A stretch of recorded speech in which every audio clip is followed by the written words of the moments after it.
ধরুন আপনার প্রিয়জন আইসিইউতে জীবন মৃত্যুর সন্ধিক্ষণে। এমন সময়ে আপনার ভরসার একমাত্র জায়গা চিকিৎসক।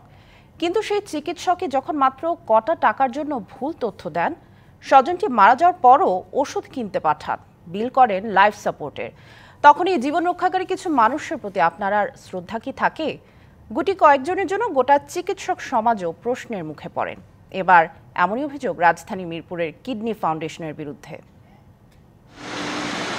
মুন্সিগঞ্জ থেকে ঢাকার মিরপুরে কিডনি ফাউন্ডেশনে নিয়ে আসা হয় শাহিন দেওয়ানকে।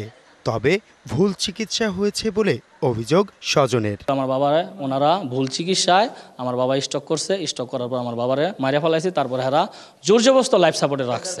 কিডনি ফাউন্ডেশনের প্রশাসনিক কর্মকর্তা মঙ্গলবার রাত 9:30টায় রোগীকে মৃত ঘোষণা করলে স্বজনেরা মরদেহ নিয়ে যেতে চান। তখন মৃত্যুর বিষয়টি অস্বীকার করেন প্রশাসনিক কর্মকর্তা।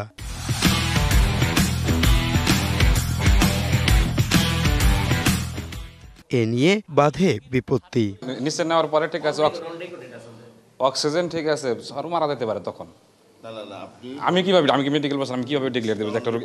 স্বজনদের দাবি, মৃত ঘোষণার পরও রাতের ওষুধের পরামর্শ দেন চিকিৎসক। আইসিইউতে বিল বাড়ানোর জন্যই এমন ফন্দি বলে অভিযোগ করা হয়। আর আমার বাবা মারা গেছে আরো আগেই, তখন আমার ডাক্তার বলতেছে যে আপনারা এই ওষুধগুলো নিয়ে আসেন, সারা রাত্রে এই ওষুধগুলো চলবে। এ নিয়ে কর্তব্যরত চিকিৎসক জানান, সময় মতো ডেথ সার্টিফিকেট না দেওয়াতেই গোলযোগ বেঁধেছে।